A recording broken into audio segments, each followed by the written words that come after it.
নমস্কার বন্ধুরা, আজকে তোমাদের সঙ্গে নতুন একটা রেসিপি নিয়ে এসেছি। আর সবাইকে আমার চ্যানেলে তোমাদেরকে অনেক অনেক স্বাগত জানাই।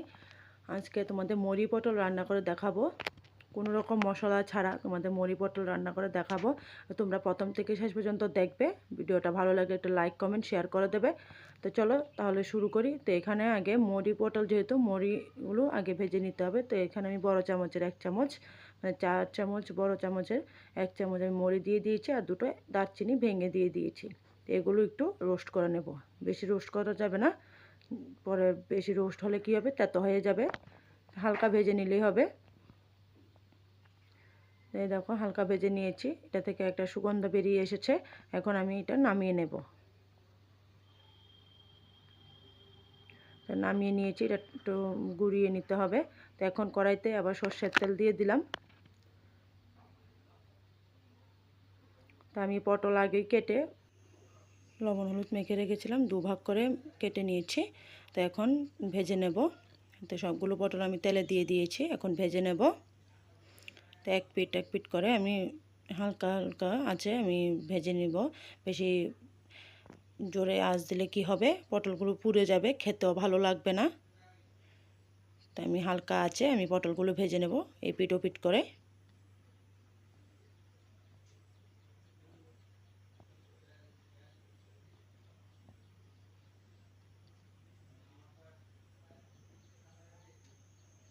তো এখন দেখো বন্ধুরা, পটলগুলো সবগুলো ভাজা হয়ে গেছে। এখন আমি নামিয়ে নেব। আর ভাজবো না, বেশি ভাজলে এগুলো পুড়ে পুড়ে যাবে।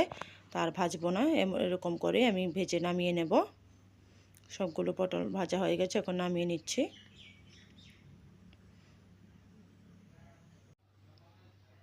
সবগুলো নামিয়ে নিচ্ছি।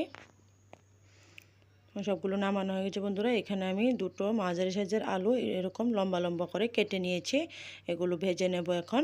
তোমরা চাইলে একটা বড় আলু যদি দাও তাহলে একটা আলু দিলে হয়ে যাবে, দুটো আলু লাগবে না। আমারগুলো ছোট ছোট আলু, সেজন্য আমি দুটো দিয়েছি।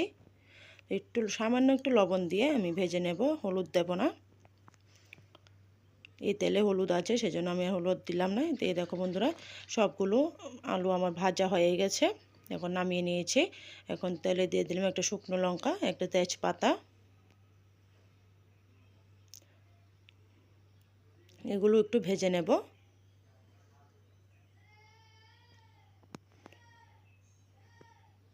এগুলো ভাজা হয়ে গেছে, এখন দিয়ে দিলাম যে মুড়িটা গুঁড়ো করে রেখেছিলাম, ওই মুড়িটা হাফ চামচ দিয়ে দিলাম, মুড়ি গুঁড়োটা। তো এগুলো গুঁড়োটা একটু নেড়ে চেড়ে নেব।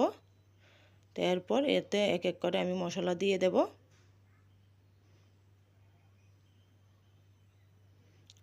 আঁচটা হালকা আঁচে রাখতে হবে। এখন দিয়ে দিলাম হলুদ গুঁড়ো, আর দিয়ে দেবো কাশ্মীরি রেড চিলি পাউডার, একটু কালারের জন্য। আমি লাল লঙ্কার গুঁড়ো ইউজ করব না এটাতে, যেহেতু যে একে তো গরমের দিন বন্ধুরা, তো একটু হালকা পাতলা রান্না করে খেতে ভালো লাগে।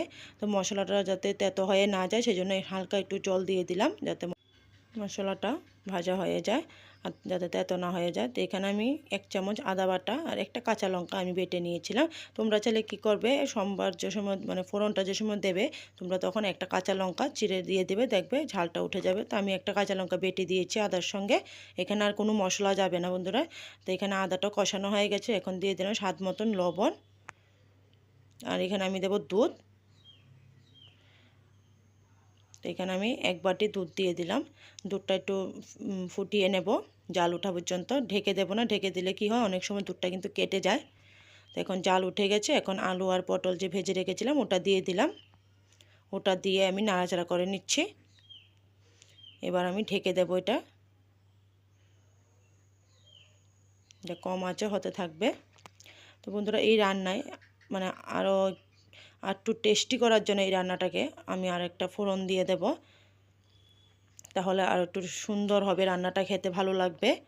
তো এদিকে আমি 1 চামচের মতো আমি ঘি দিয়ে দিলাম। ঘিটা একটু গরম হয়ে গেছে, এখন দিয়ে দিচ্ছি যে মুড়িটা গুঁড়ো করে রেখেছিলাম। এখানে হাফ চামচ মুড়ি গুঁড়ো আছে, তো হাফ চামচ মুড়ি গুঁড়োটা দিয়ে দিলাম। একটু ভেজে নেব ঘিয়ের সাথে, সুন্দর একটা গন্ধ হওয়া পর্যন্ত অপেক্ষা করব। তো বন্ধুরা, আমার এটা ভাজা হয়ে গেছে, এখন সরাসরি আমি যে তরকারিটা করেছি ওই তরকারিটা দিয়ে দেব, মুড়ি পটল। এটা দিলে বন্ধুরা কী হবে, রান্নার যে টেস্টটা আরও দ্বিগুণ হয়ে যাবে। তো বন্ধুরা তোমরা এইভাবে একবার রান্না করে দেখবে আর কমেন্ট করে জানাবে আমাকে। খুব হালকা পাতলা কম মশলায় এই রান্নাটা হয়ে যায়। তো এখানে একটু ঢাকা দিয়ে রেখেছিলাম, এখন দিয়ে দিলাম একটু স্বাদ মতো চিনি, স্বাদের ব্যালেন্সটাকে ঠিক রাখার জন্য।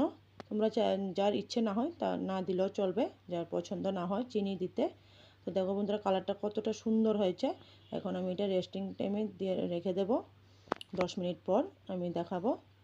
তো দেখো বন্ধুরা 10 মিনিট পর আমি একটা থালাতে সার্ভ করে নিয়েছি। তো দেখো বন্ধুরা কালারটা দেখো, কোনো রকম মশলা ছাড়াই কালারটা কতটা সুন্দর হয়েছে।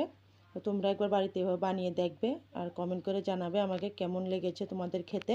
আমি আজকের ভিডিওটা আমি এখানে শেষ করব। তোমরা ভালো থেকো, সুস্থ থেকো, সাবধানে থেকো। আবার দেখা হবে নেক্সট কোনো নতুন ভিডিওতে।